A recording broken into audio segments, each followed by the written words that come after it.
Hello and welcome to Learn English Live. And today's video is going to be very interesting because we will discuss about Age of Revival, जिसका timeline है 1400 to 1550. And this video, the Age of Revival, it begins with wars, it begins with chaos and unrest, and ends with a settled Tudor dynasty and a reformed religion. This age is important because it comes just after the age of Chaucer, जब Chaucer की death होती है 1400 में, and before the golden age of English history or golden age of England, that is age of Elizabeth, which is also called as Elizabethan age. And this video will help you to understand how this golden age was established, the Elizabethan age. इससे पहले 1400 से 1550 ये 150 साल का period जो है, इस दौरान कौन से रिफॉर्मेशंस होती है, कौन से पॉलिटिकल चेंजेस होती है, और लिटरेचर फिर कैसे यहाँ पे एक्चुअली में कोई अच्छा सा लिटरेचर प्रोड्यूस नहीं हुआ था. But before discussing those things I will remind you that हमने एक वीडियो लेक्चर सीरीज की स्टार्ट की है जो कि हिस्ट्री ऑफ इंग्लिश लिटरेचर पे है.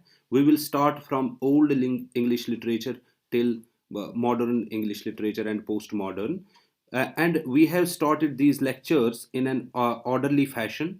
सबसे पहले हमने एंग्लो सैक्सन पीरियड स्टार्ट किया था, old English period, then we started middle English period, और इसकी ऑलरेडी 2 वीडियो हो चुकी है. एंग्लो नॉर्मन पीरियड जिसमें William the first who comes and attacks England and becomes William the Conqueror.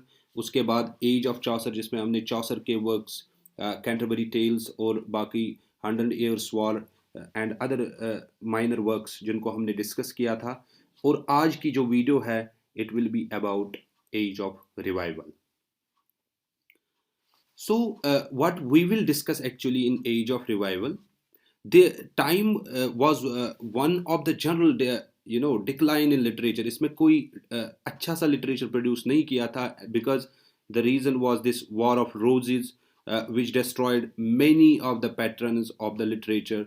Then there was a Reformation which occupied the nation with religious controversies, and there was this Renaissance, or we call it revival of learning, which turned scholars to the literature of Greece and Rome rather than English texts or English works. And we will discuss civil wars, war of roses, then we will discuss rise of Tudor Empire, we will discuss early Renaissance and Reformation, literary features of the age, major writers and their works. Those students or those candidates who are preparing for any upcoming exam like UGC NET or any state set exam, or who are preparing for any PGT exam, this video is going to be very helpful for you people, because you can take detailed notes of age of revival from this video. Now let us start from the War of the Roses, जो कि होता है 1455 to 1485. ये England में होता है. War of roses, there was war of roses and then there was 100 Years of War which was already going on. 100 Years of War external war था जो हमने प्रीवियस वीडियो, जो अपनी एज ऑफ चॉसर वीडियो में हमने discuss किया था, 1337 to 1453. And यहाँ पे एक और इंटरनल वॉर जिसको सिविल वॉर भी कहते हैं, जिसका नाम था वॉर ऑफ रोजेस, जो 1455 to 1485 में हुआ था. Actually what it happened, it was a series of civil wars जो कि लड़ा गया था just for the throne of England. ये किन के बीच में था? It was between House of Lancaster and House of York.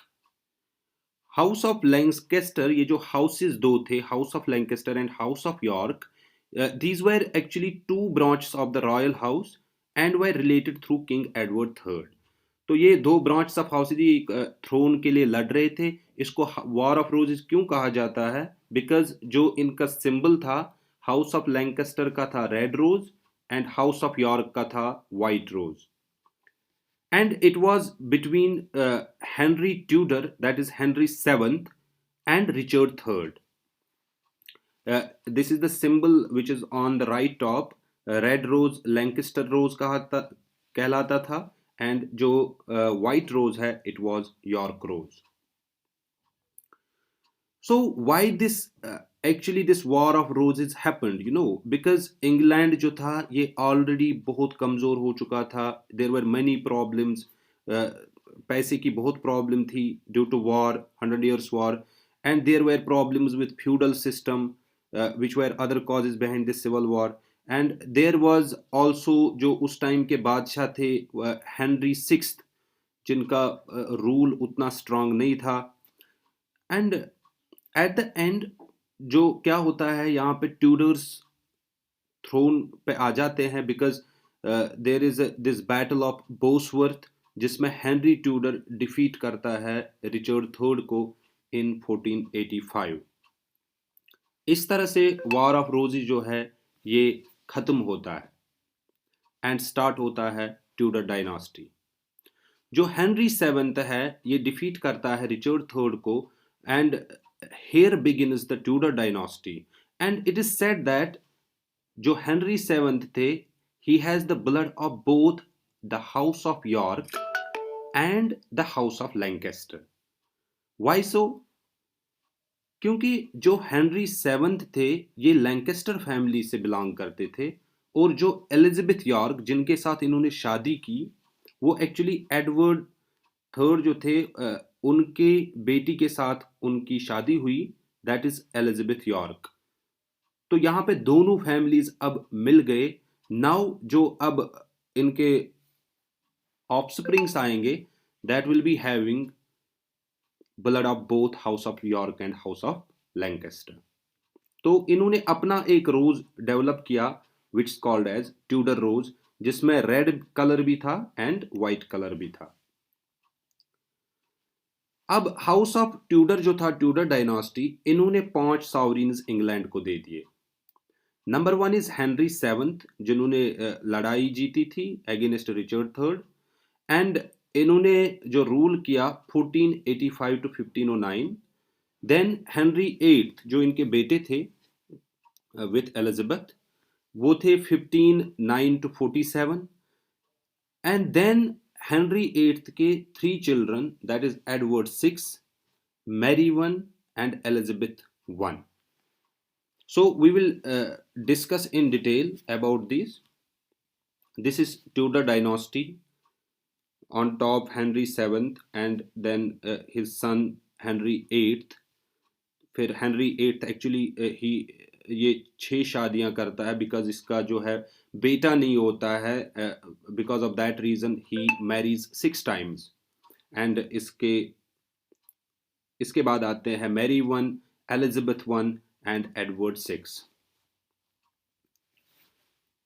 Now here we will discuss the reign of Henry VIII. जो Henry VII जिन्होंने डिफीट किया था बोसवर्थ में इनको, रिचर्ड थर्ड को, उनके बेटे Henry VIII जिन्होंने रूल किया 1509 to 1547. Henry VIII ने यहाँ पे एक्ट ऑफ सुप्रीमेसी लाया in 1534. It is being asked in NET and other exams.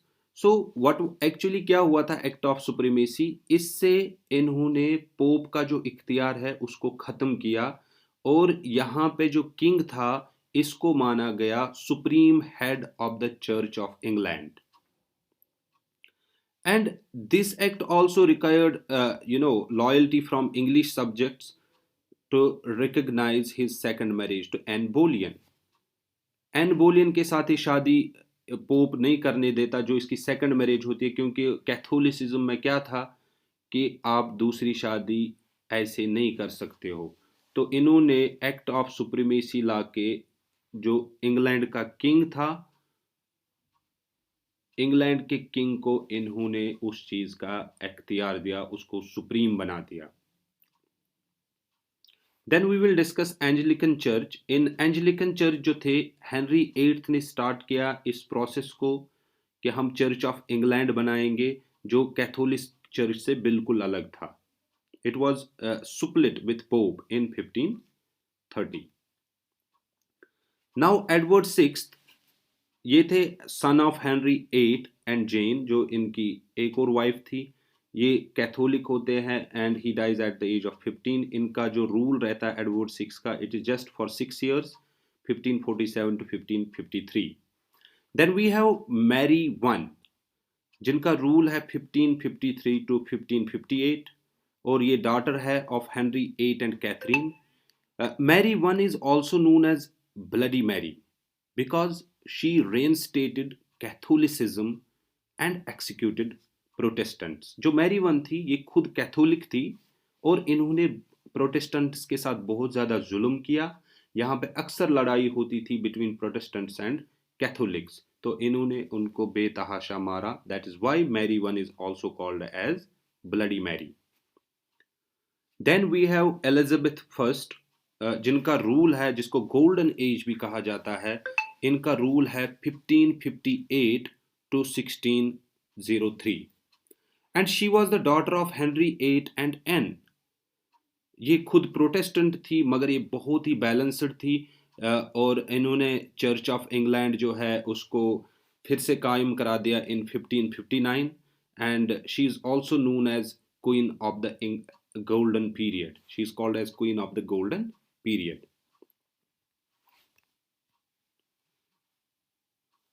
Then comes the Protestant Reformation। अब हम Protestant Reformation के बारे में बात करेंगे। Protestant Reformation जो है इसको लाया गया by Martin Luther। इसके जो proponents थे actually they were Martin Luther and John Calvin। Martin Luther जो थे ये जर्मन मंक होता है जिन्होंने प्रोटेस्टेंट रिफॉर्मेशन स्टार्ट किया इंग्लैंड में। इन्होंने एक शीट ऑफ पेपर लटका दिया चर्च में 95 थीसिस जो था, एंड इन्होंने पेपल सुप्रीमेसी को रिजेक्ट किया। What is PayPal supremacy? जिसमें पोप को सुप्रीम माना जाता है। मार्टिन लूथर ये जो रिजिड पॉलिसीज थी कैथोलिक चर्च की उनको रिजेक्ट किया, and his desire for people to feel closer to God led him to translate the Bible into vernacular language। इन्होंने बाइबल को वर्निकुलर लैंग्वेज में ट्रांसलेट करा दिया। And at the same time यहाँ पे स्विट्जरलैंड में जॉन कैल्विन के नाम के शख्स होते हैं, ये बहुत बड़े रिफॉर्मर होते हैं। इन्होंने यहाँ पे रिफॉर्मेशन मूवमेंट स्विट्जरलैंड में स्टार्ट करी और इन्होंने बुनियाद डाली कैल्विनिज्म की। तो इंग्लैंड में मार्टिन लूथर थे और जॉन कैल्विन थे स्विट्जरलैंड में। और यहाँ पे बहुत ही एक फ्लड आता है जिसको बोलते हैं renaissance. Renaissance is the broad intellectual flood and a renewed desire for knowledge. And with Henry seventh peace had return to England, क्योंकि इन्होंने एजुकेशन पे जोर दिया और इन्होंने स्कॉलर्स को इटली और ग्रीस भेज दिया। तो ये एक शुरुआत होती है रिनेसां की। Renaissance means rebirth, it means revival of literature art. तो इन्होंने इटली के लिए, क्योंकि इटली से ही स्टार्ट हुआ था एक्चुअली 14th सेंचुरी में रिनेसां। एंड ये जो रिनेसां पीरियड था इन्होंने इस सोसाइटी को डार्कनेस से निकाल के रोशनी की तरफ लाया, because they started reading literature, और जो रिवाइव इन्होंने लिटरेचर को किया। और रिनेसां की जो मेन फिलॉसफी थी वो थी humanism.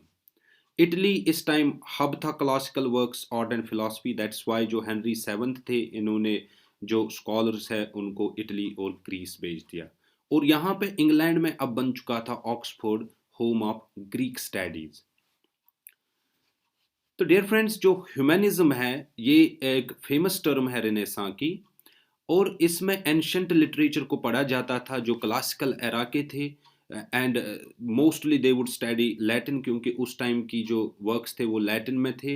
And they moved away from scholasticism, providing and believing in education to develop a better human. ये एजुकेशन पे बहुत ज़्यादा जोर लगाते थे, and they had this belief in the power and autonomy of the individual virtues and ethics. ये लोग individualism पे बिलीव करते थे। और जो ह्यूमैनिज्म के फादर है that is Francesco Petrarca, who is the father of humanism. इसके बाद आता है प्रिंटिंग प्रेस। इसी पीरियड में एज ऑफ रिवाइवल में प्रिंटिंग प्रेस एक्चुअली इन्वेंट करते हैं Johannes Gutenberg. Time and again these questions are being asked in UGC NET. Johannes Gutenberg ने इन्वेंट किया था 1450 में यूरोप में, और विलियम कैक्सटन इसको लाते हैं इंग्लैंड इन 1476 एडी। तो इससे एक रेवोल्यूशन आ गया, क्योंकि अभी तक हैंड रिटन जो है बुक्स को लिखा जाता था और बुक्स बहुत ज़्यादा महंगी होती थी। तो इन्होंने almost every non English work, चाहे चासर की हो, मेलोरी की हो, तो इन्होंने उसको प्रिंट करा दिया और बुक्स सस्ती हो गई। यहाँ पे बहुत सारे डिस्कवरीज हो गए, जैसे वास्कोडी गामा की डिस्कवरी है, या कोलंबस ने अमेरिका को, या कॉपरनिक्स ने सोलर सिस्टम को डिस्कवर किया, जिससे फिर गैलीलियो को बहुत ज़्यादा मदद मिलती है। तो this was the age where knowledge was being revived, और साइमल्टेनियसली यहाँ पे डेवलपमेंट ऑफ बाइबल भी हो जाता है। जोहान्स गटनबर्ग ने पहली बाइबल प्रिंट की इन 1450। उसके बाद जो विलियम टिंडेल है, इन्होंने ट्रांसलेट करी हिब्रू एंड ग्रीक बाइबल को इंग्लिश में इन 1525। उसके बाद टिंडेल्स बाइबल आती है, जिसमें दोनों होते हैं, New Testament and Old Testament. Tyndale की जो बाइबल थी ये इनकम्प्लीट थी, ये अनफिनिश्ड थी, और इसको कंप्लीट करते हैं माइल्स कवरडेल, और वो फर्स्ट कंप्लीटेड प्रिंटेड बाइबल लाते हैं इन 1535। This is time and again asked in UGC net. Now we will discuss some of the literary features of the Age of Revival. सबसे पहले हम यहाँ पे जो ड्रामा था, ड्रामा यहाँ पे बहुत ज़्यादा ग्रोथ हो गया इसका, and mystery, miracle and morality plays पे ज़्यादा पॉपुलरिटी मिली इनको। मिस्ट्री प्लेज वो प्लेज होते हैं जो बाइबल की स्टोरीज पे होते हैं, and miracle plays are based on the life of saints. Morality plays जो है they are mostly allegorical plays that promote virtues. एक और किस्म आ गया था यहाँ पे लिटरेचर में, दैट इज इंटरल्यूड्स। इंटरल्यूड्स भी ड्रामा होते हैं, but they are very short dramas and they are mostly based on political and religious issues. और इसमें जो की फिगर है वो है जॉन हेवुड, जिन्होंने बहुत ज़्यादा पॉपुलरिटी दी है इंटरल्यूड्स को। और पोइट्री यहाँ कुछ खास नहीं लिखी गई यहाँ पे, मतलब जो स्टाइल था इनका ये बहुत ही चाइल्डिश एंड इनएप्ट था। That is why we say that there was decadence in the style of English poetry. And the major poets of this age were John Skelton, John Lydgate, Stephen Hawes. चिनाची Chaucer के मरने के बाद almost for 100 years, Chaucer जब 1400 में death हो गई थी, उसके almost till 1500 there were only a few imitators, minor poets and successors of Chaucer. कुछ खास नहीं लिखते थे, तो इन्होंने जो चौसर की वर्क्स थे उनको उनको ज़्यादा इमिटेट किया। That's why they are called as Chaucer successors. और इसमें दो टाइप के सक्सेसर थे।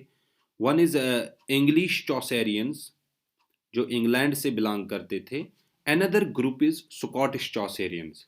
It has been asked many times which among the following is not an English Chaucerian or Scottish Chaucerian. So remember them and note them down. English Chaucerians: Thomas Hawkley, John Lydgate, John Sikelton, Stephen Howes, Alexander Barclay.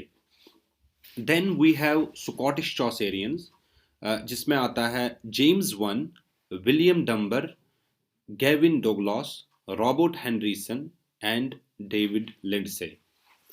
Now, important writers of the age we will discuss. Number first is Desiderius Erasmus, जिनका time period था 1446 to 1536। ये एक Dutch philosopher थे and he was also Christian scholar, जिन्होंने ज़्यादा Latin में लिखा। And इनकी फेमस बुक है इन प्रेज ऑफ फॉली, जो कि इटालियन ऐसे है। अनदर राइटर जॉन कोलेट, जिनका टाइम पीरियड है 1467 to 1519, और ये भी एक इंग्लिश प्रीस्ट थे and he was renaissance humanist, और ये फाउंडर थे सेंट पॉल्स स्कूल के, क्योंकि स्कूल्स उस टाइम बहुत ज़्यादा पढ़ रहे थे। Then we have Thomas More, जिनका टाइम लाइन है 1478 to 1535। इनकी एक फेमस बुक है यूटोपिया, 1516 में पब्लिश की गई है। इसके बारे में बहुत क्वेश्चंस आते हैं। I will make separate video on these important works of age of revival. So Utopia actually एक इमेजिनरी आइलैंड पे है जहाँ के पॉलिटिकल सिस्टम के बारे में इसमें बात किया गया है, वहाँ की हुकूमत कैसी होगी। And there are two books in Utopia, one is discourse of Utopia and dialogue of council. Then we have Roger Ascham, 1515 to 1568। ये एजुकेशन पे बहुत ज़्यादा जोर लगाते थे, खासकर जो गर्ल्स एजुकेशन है, he was proponent of girls education. And इन्होंने एलिजाबेथ फर्स्ट को ग्रीक और लैटिन में पढ़ाया था।